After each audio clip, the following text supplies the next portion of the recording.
Hey everyone, and welcome to another episode of Pivy Does It All. This is another installment of my trans journey. Um,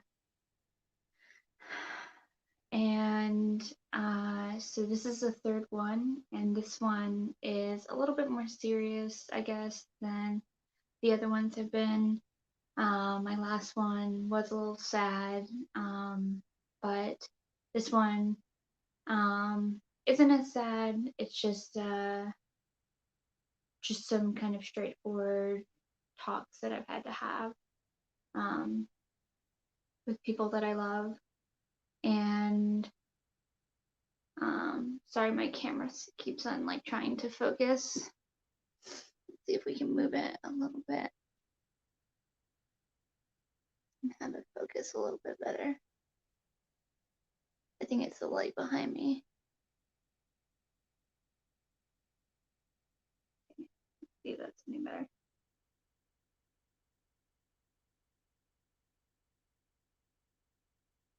Sorry, guys. Here, maybe if I move this way. Nope, this way.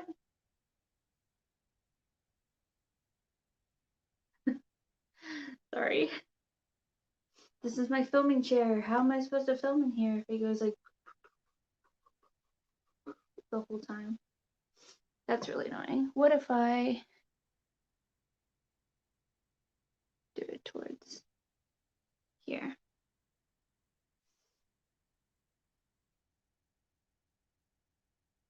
Is that better? Sorry, I should have got through these technical difficulties before I jumped online. Shouldn't I? That's my cat. Okay, that seems to be better. Nope. Okay.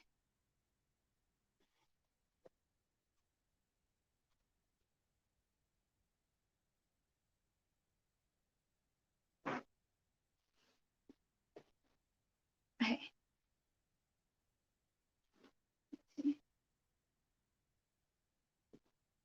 Maybe this light on top isn't helping.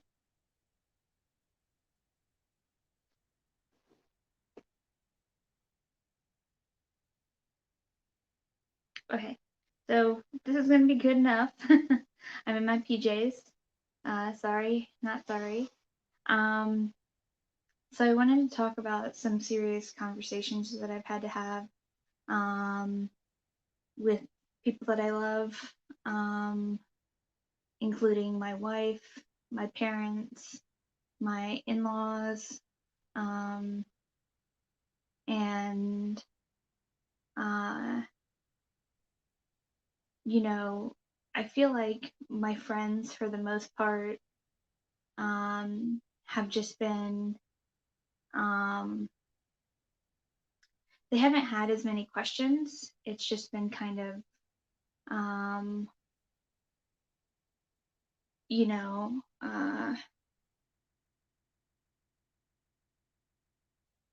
it's just been,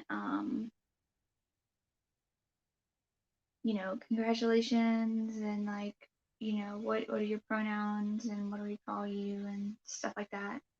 Whereas, you know, there are people in my life where a little bit more explanation, um,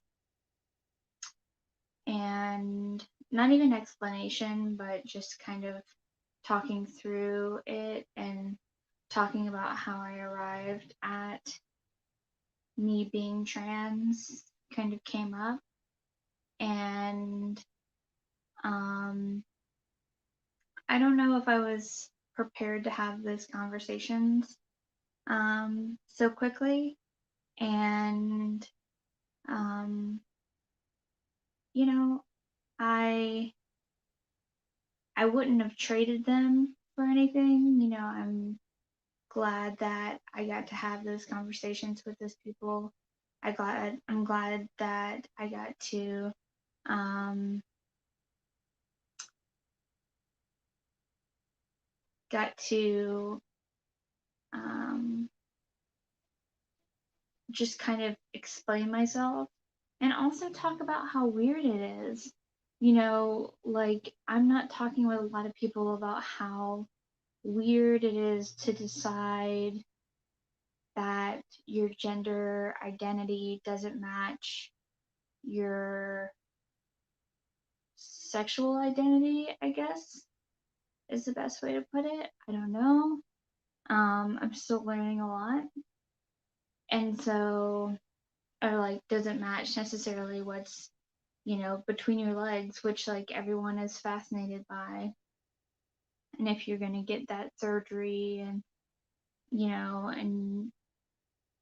it opens up, like being trans opens up this like window to you that like people wouldn't normally ask. Like people wouldn't normally ask about your genitalia or, what surgeries you're planning on having. But with this, people feel like that's something that um, they can do. So it's not ill willed or ill intentioned. It's just sometimes the timing of it is a little like, ugh, or maybe you just don't want to answer those questions at all. So, um, I one conversation I had with my wife was a really good conversation, and I'm really glad we had it. But it was about, do I feel completely like a man? And the answer is no, which makes coming out as trans very confusing, right? But do I feel more like a man than anything else I can verbalize? Yes. And then do I feel like I'm something in between? Kind of, but I don't want to identify as someone who's in between.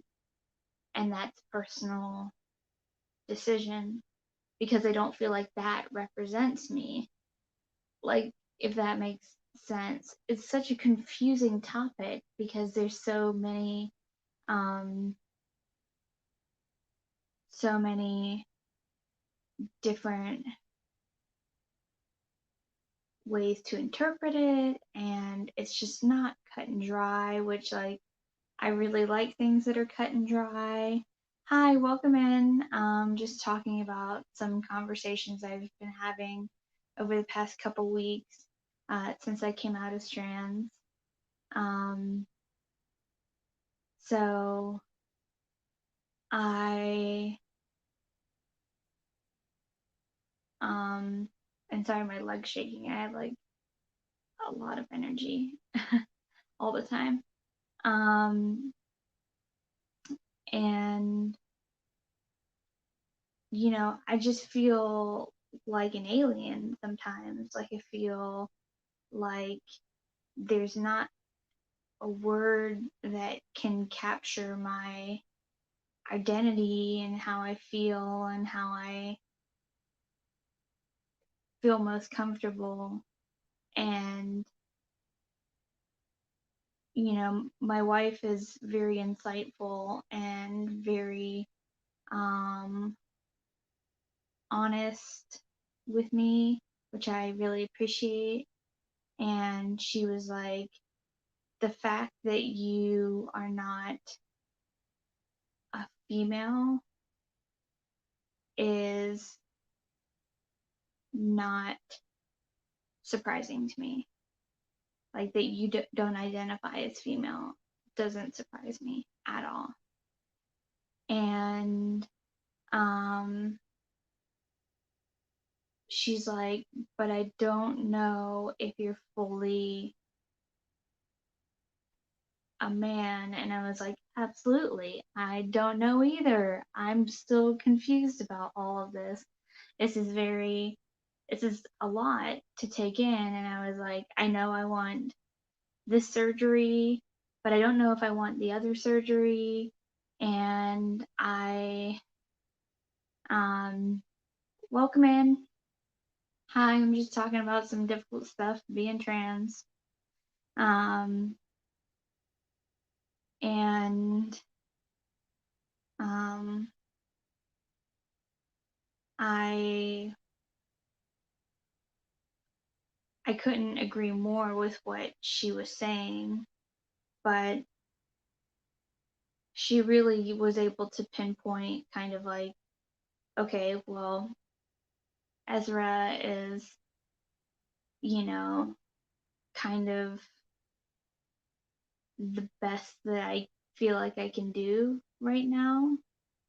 And um like we went through my closet the other day and she was like, "Look, you're about to get rid of all of these clothes and stuff that you've gotten over the years that like make you really happy."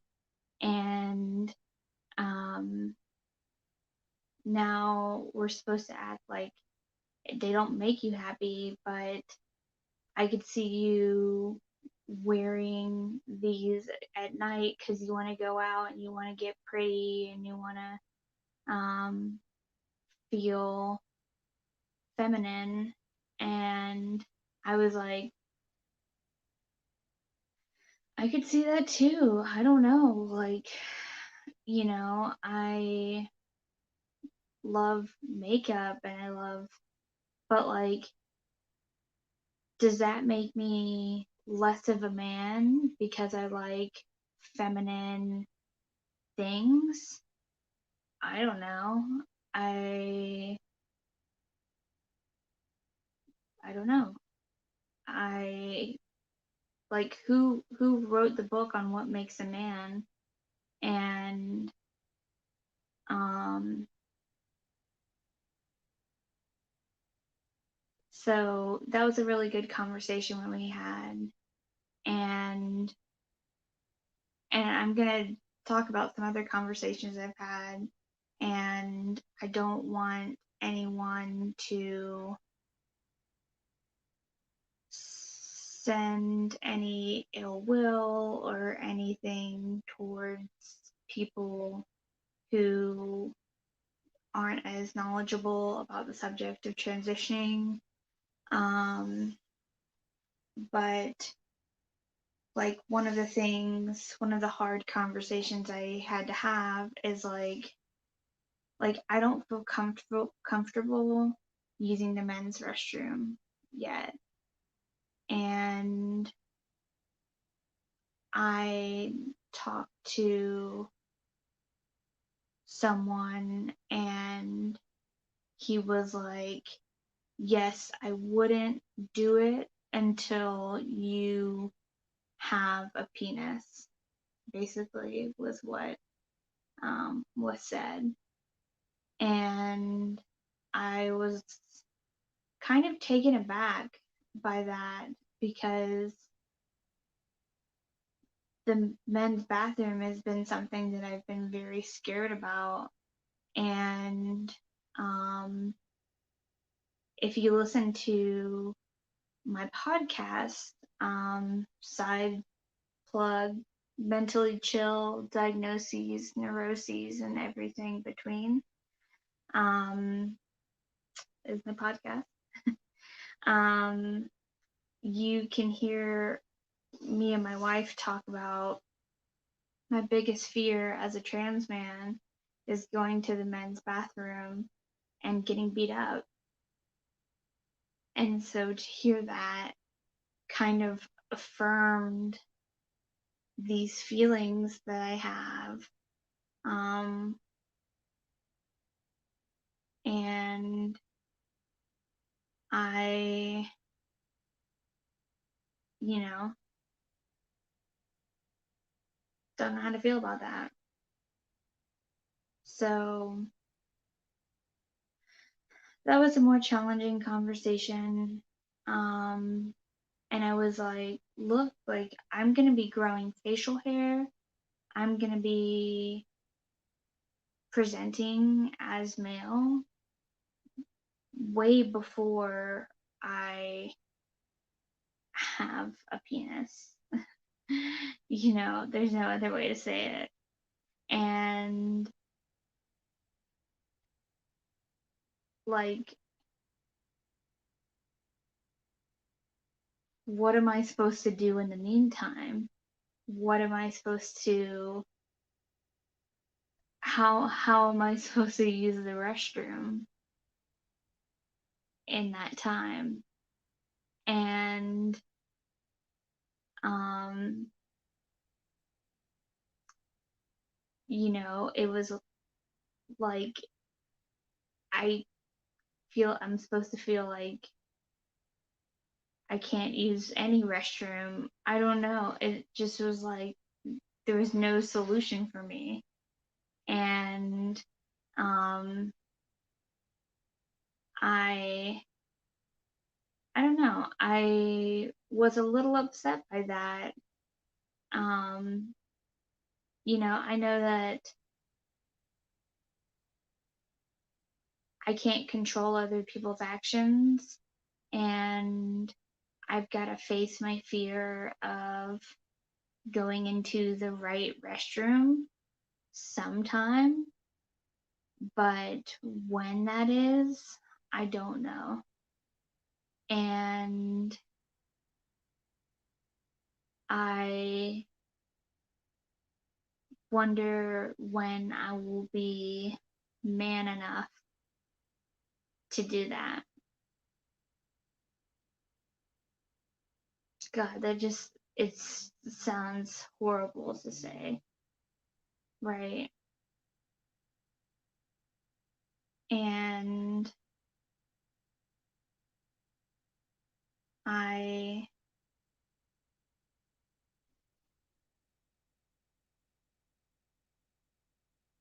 I just don't know.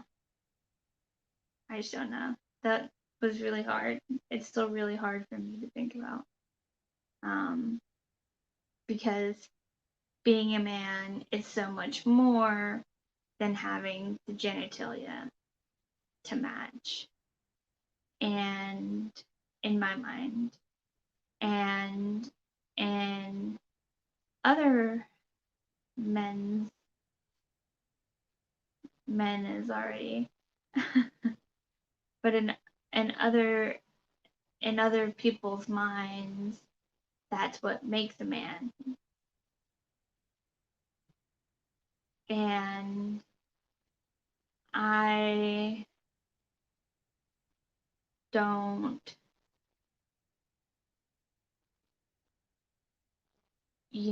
know exactly how to reconcile the two.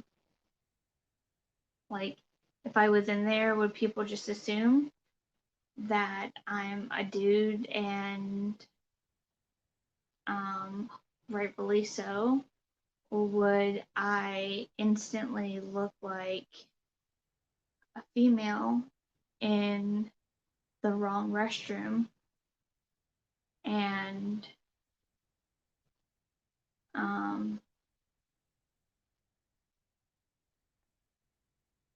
you know,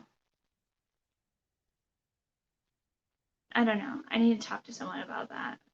That is very hard for me. Um, and I'm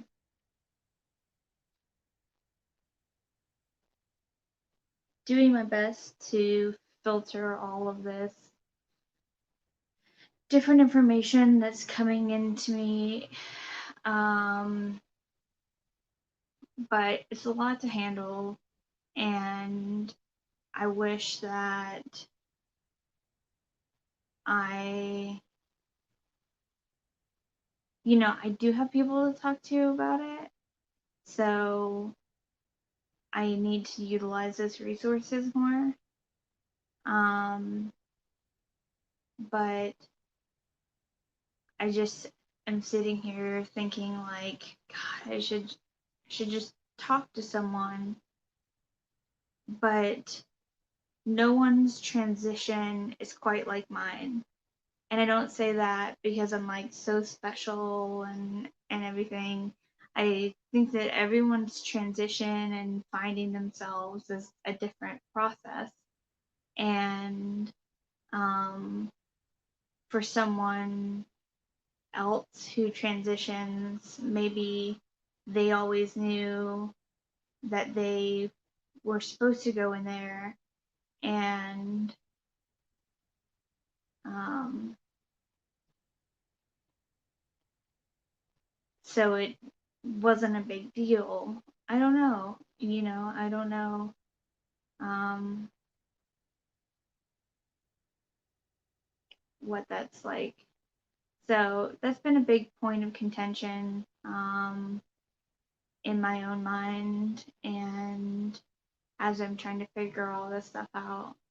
So I hope you guys enjoyed these vlogs, and I know that I'm not the most professional vlogger of all time.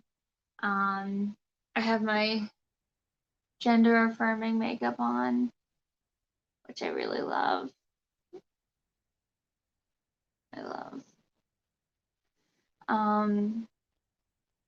And then my binder and my um, new shirt from H&M, which I we went shopping. This is a side note. We went shopping, and I was like, I went with my wife, and I was like, I think your dad has a shirt like this, and I think he wears it like a house shirt. And she was like, no, he doesn't. This is like a cool shirt. You wear the graphic tee, which I'm wearing my graphic tee, which says live fearlessly authentic. So do that.